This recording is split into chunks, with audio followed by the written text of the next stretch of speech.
जब इनके प्रधानमंत्री ही हर सांस में 10 झूठ बोलते हैं, जब प्रधानमंत्री हर सांस में 10 झूठ बोलते हैं, तो आप कल्पना कीजिए कि साधारण जो इसका कार्यकर्ता है या जो इनका एमपी एमएलए है वो कितनी झूठ बोलता होगा।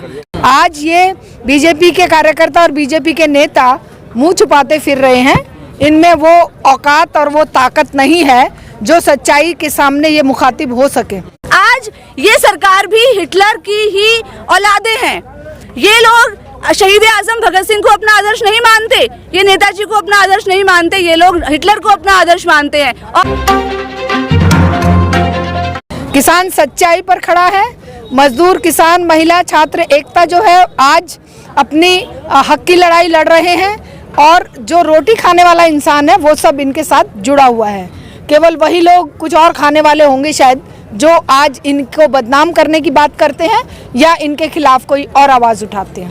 अभी जैसे कपिल मिश्रा का ही मैं देख रही थी कि वो कह रहा है कि जैसे हमने 23 तारीख आज है, 23 फरवरी को दिल्ली दंगों का ये किया था, वैसा हम फिर भी करेंगे अगर किसान आंदोलन ऐसे ही चलता रहा तो आंदोलन के नाम पे ये जो कर रहे हैं उसको हम कर सकते हैं ध्वस्त। तो ये ऐसे गुंडे बदमाश लोग हैं जिनको अपने किए पर शर्म लिहाज और अपने ऊपर लानत भी नहीं भेजते हैं। ये इतने बेकसूर लोगों को दिल्ली दंगों में मरवा कर और आज भी ये सीना चौड़ा करके और उस बात को जायज ठहराने की कोशिश कर रहे हैं और हमारे किसान भाइयों को, हमारे जो आंदोलन कर रहे हैं, जो इन काले कानूनों के खिलाफ एकजुट होकर पूरे देश में, ऐसा नहीं है कि ये जिनके कहे अनुसार हम ये कह दें कि भाई ये पंजाब, हरियाणा, उत्तर प्रदेश का ही आंदोलन है, ये पूरे देश का आंदोलन है। और ये बात इस बात से साबित होती है कि सरकार घबराई हुई है, इसलिए वो अपनी फौज तैयार कर रही है कि किस तरह से इस आंदोलन में लड़ाई झगड़ा, मार पीट या एक दूसरे के खिलाफ इसको खड़ा किया जाए।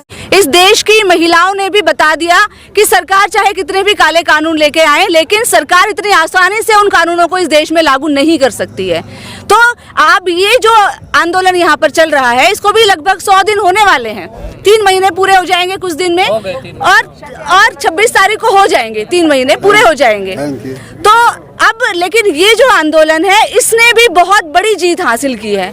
सबसे बड़ी जीत हासिल ये की है कि सरकार का जो प्रोपेगेंडा था, धार्मिक प्रोपेगेंडा, सांप्रदायिक प्रोपेगेंडा, उस प्रोपेगेंडे के खिलाफ इस देश की जनता ने उनको मुंह तोड़ जवाब दिया है। तो ये आंदोलन सफल हो चुका है।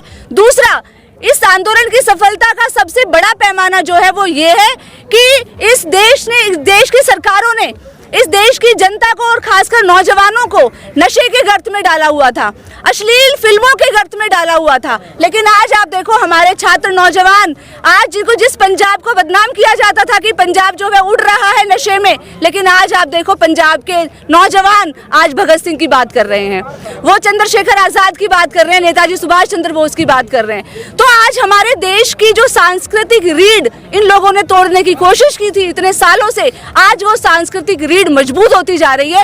इस आंदोलन की सबसे बड़ी कामयाबी ये है। हिटलर के जो मंत्री थे उन्होंने कहा था कि इतने बार झूठ बोलो कि लोगों को वो झूठ भी सच लगने लगे। तो आज ये वही काम कर रहे हैं और आंदोलन को बदनाम करने के लिए कुछ भी कर सकते हैं। इसीलिए हमें तैयार हो जाना चाहिए। अगर ये संसद को भी आग लगा दे हिटलर की तरह तो कोई बहुत बड़ी बात नहीं होगी। कृषि मंत्री का कल बयान आया था, कह रहे थे कि ऐसे लोग अगर इकट्ठा हो जाएंगे तो कोई भी कानून वापस नहीं हो सकता। बिल्कुल ठीक बोला उन्होंने, क्योंकि उनको तो लोगों की भीड़ इकट्ठा करने की आदत है। वो लोग अपनी रैलियों में लोगों को भीड़ इकट्ठी करते हैं, लेकिन यहाँ भीड़ अपने आप ही आ रही है। यहाँ पर तो कोई भीड़, अब मैं यहाँ पर आई हूँ, मुझे तो किसी ने नहीं बुलाया और यहाँ पर 3 महीने से हम आ रहे हैं, लगभग किसी ने नहीं बुलाया। ये मेरी बहनें हैं, ये खुद आ रही हैं, ये भी हमारी बहन है, ये भी खुद आ रही हैं। तो यहाँ भीड़ करने की बात ही नहीं है, यहाँ तो विचार पैदा हो रहा है। आज कृषि मंत्री जी और मोदी जी सुन लें कि यहाँ भीड़ इकट्ठी हो ही नहीं रही है, यहाँ क्रांति का विचार पैदा हो रहा है और वो विचार ही इनके लिए परेशानी का सबब है। भीड़ कभी क्रांति नहीं लाती है, विचार क्रांति लाता है और ये क्रांति आएगी। मजदूर, किसान इस कानूनों को रद्द करके एक नई क्रांति लेकर आएंगे।